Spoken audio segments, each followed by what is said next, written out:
माझी प्रायोरिटी ही आहे की मला नेहमी असं वाटतं की आपण समाजाला काहीतरी देणं लागतो आणि मग आपल्या हातून काहीतरी जर होऊ शकत असेल तर का नाही करायचं. आपण नेहमी म्हणतो ना की आपल्याला असे पाय हवेत ज्यांच्यावरती आपल्याला आपलं डोकं ठेवता येईल, तर ते इथे आहेत. मला खूप बरं वाटतं की सेलिब्रिटी असून सुद्धा ती एक सामान्य मुलगी जुई गडकरी म्हणून इथे वावरते. भरपूर आशीर्वाद मिळणार आहेत आज आणि इकडनं मला ऊर्जा मिळणार आहे. ती ऊर्जा मला पुढच्या म्हणजे अख्खं वर्षानं काम करायला खूप हेल्प करते.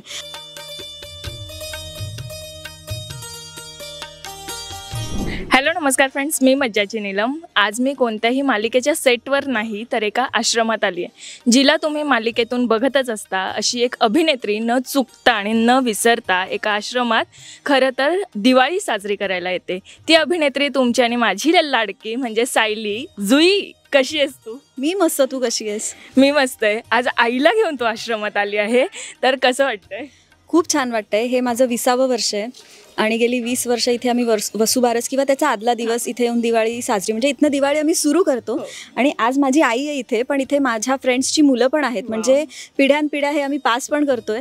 माझे बाबा पण इथे येतात बरेचदा आणि बाबा इथे वाजवतात सुद्धा, म्हणजे बाबा पण स्वतः म्युझिशियन असल्यामुळे. त्यामुळे आमच्या सगळ्यांच्या फॅमिलीज यात इन्वॉल्ड आहेत आणि मला खूप छान वाटतंय. पण मुलगी इतकं चांगलं कार्य करते, तिला म्हणजे पाठिंबा तुमचा नेहमीच असतो. ही शिकवण पण तुमच्याकडनंच असणार आहे.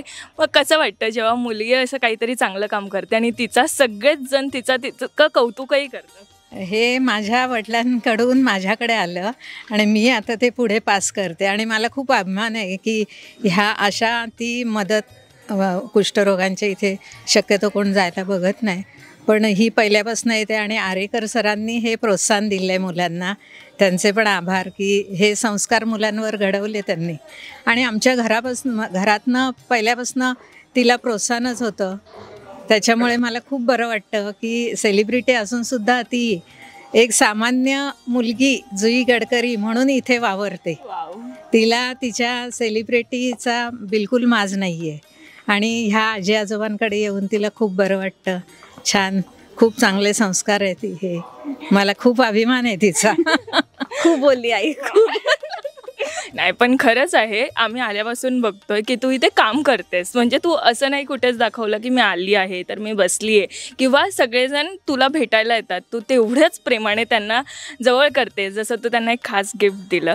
पण मला एक विचारायचं आहे जुई, 11वीपासून येतेस, इतकी वर्ष झाली, 20 वर्ष झाली तू सातत्याने येते. आज मोठी अभिनेत्री आहे पण तरीही एक हक्काची सुट्टी ती घेऊनच येतेस.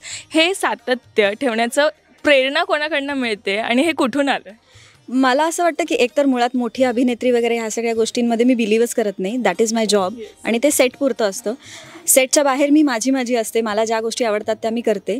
आणि आता 20 वर्ष झाली सातत्य म्हणशील तर आपल्याला ना आपल्या लाईफमधल्या प्रायोरिटीज सेट करायला पाहिजेत. सो माझी प्रायोरिटी ही आहे की मला नेहमी असं वाटतं की आपण समाजाला काहीतरी देणं लागतो आणि मग आपल्या हातून काहीतरी जर होऊ शकत असेल तर का नाही करायचं, असं माझा एक छोटासा थॉट आहे. म्हणजे मग आता शांतिवन ही एक खूप मोठी संस्था आहे. अशा अनेक छोट्या छोट्या संस्था आहेत, प्राण्यांच्या अनेक संस्था आहेत, किंवा कर्जतच्या आसपास असलेले कातकरी म्हण, त्यांच्यासाठी सुद्धा मी त्या संस्था नसल्या तरी त्यांच्या घरी जाऊन डिरेक्टली त्यांना काही हेल्प करणं आणि अशा गोष्टी. म्हणजे कसं होतं ना, ज्यांना समाजाने बाजूला काढलेलं आहे त्यांच्यासाठी आपण काम करूच शकतो आणि आपल्याला काहीही म्हणजे काय म्हणतो होत नाही या गोष्टींनी. इनफॅक्ट ॲडच होतील गोष्टी आपल्याला ज्या काही मिळतात, त्यांचे जे आशीर्वाद असतात त्याच्यामुळे आपल्याला, आणि सगळ्यांना आशीर्वादाची गरज असते, मला तर खूप आहे. त्यामुळे मी येते इथे. आणि आपण नेहमी म्हणतो ना की आपल्याला असे पाय हवेत ज्यांच्यावरती आपल्याला आपलं डोकं ठेवता येईल, तर ते इथे आहेत. आणि मला आजी आजोबा ही व्यक्तीच या दोन्ही खूप आवडतात आणि अनफॉर्च्युनेटली माझ्या घरात आता आजी आजोबा नाही आहेत. त्यामुळे मला असं वाटतं की इथे येऊन त्यांचे आशीर्वाद घेणं किंवा त्यांनाही लहान मूल होताना बघणं ही खूप जास्त मोठी गोष्ट आहे. आणि आरेकर सर, आमचे पंजवानी सर, ओझरकर मॅडम यांनी आमच्यामध्ये ह्या व्हॅल्यूज इम्बाईब केल्यात लहानपणापासून आणि त्यामुळे कॉलेजतर्फे आम्ही इथे यायला लागलो. आणि आज हे आमचं 20वं वर्ष आहे. आम्ही डोनेशन देतो, बऱ्याच यांच्याबरोबर दिवाळी साजरी करतो. तर मला असं वाटतं की आपल्या दिवाळीला एक एवढा सुंदर जर का सुरुवात मिळणार असेल तर का नाही. आणि माझी हीच इच्छा आहे की अजूनही अनेक वर्ष मला जसं जमेल तसं, मी नेहमी म्हणते की फुल ना फुलाची पाकळी, कारण मी अनेक ठिकाणी असं पाकळ्या वाटत असते.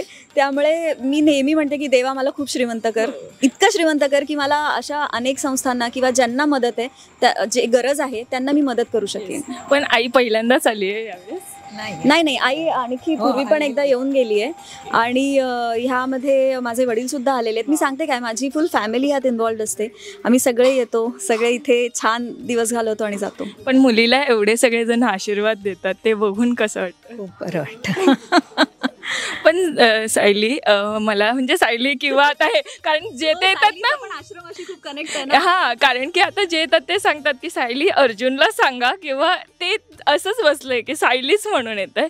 पण तुला पुढे असं आश्रम सुरू करण्याची इच्छा आहे? माझा आत्ता तरी आश्रम सुरू करण्याची नाही, मला ॲनिमल शेल्टर सगळ्यात आधी काढायचं आहे आणि ही माझी खूप अनेक वर्ष इच्छा आहे.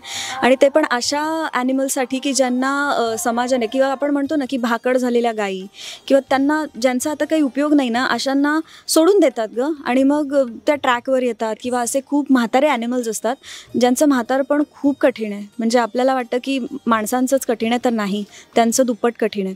त्यामुळे अशा ॲनिमल्ससाठी मला शेल्टर काढायचं आहे आणि त्याचं खूप इच्छा आहे. तर बघू कशा नक्कीच पूर्ण होईल ही इच्छा.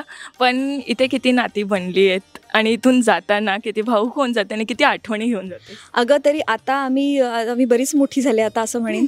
पण जेव्हा आम्ही कॉलेजला असताना यायचो ना, तेव्हा इथे आणखीन एक सेक्शन आहे ज्याच्यामध्ये बेड रिडन पेशंट्स आहेत. तर त्यांना बघून सगळ्यांचीच खूप रडारड व्हायची, सगळंच. तेव्हा आमचंही झालं. पण मग असं वाटायला लागलं की ते ऑलरेडी दुःखात असतात, त्रासात असतात. आपण त्यांच्यासमोर रडलो तर इट विल ॲड अप. त्याच्यापेक्षा आपण छान त्यांच्याबरोबर एक दिवस घालवू, आपला आनंद, आपला म्हणजे स्माईल त्यांना देऊन जाऊ. सो आम्ही आता तसं करतो. आणि मेमरीज आणि रिलेशन्स म्हणशील तर तू बघितलेस, एवढ्या आज्या आहेत मला आता आणि एवढे आजोबा आहेत. मी एक आजी आणि आजोबांसाठी तरसत होते, पण आता देवानी एवढ्या दिल्यात. आणि इथले सगळेच जण, प्रभू देसाई सर आहेत, दादा आहेत आमचे, मॅडम आहेत, ह्या सगळ्या जणांनी एक आमचं रिलेशनच आता एवढी वर्ष बिल्ड झालं आहे आणि ते असंच राहणार आहे कायम. येताना कोणता विचार घेऊन येतेस? हाच विचार येते की भरपूर आशीर्वाद मिळणार आहेत आज, आणि इकडनं मला ऊर्जा मिळणार आहे. ती ऊर्जा मला पुढच्या म्हणजे अख्खं वर्षानं काम करायला खूप हेल्प करते.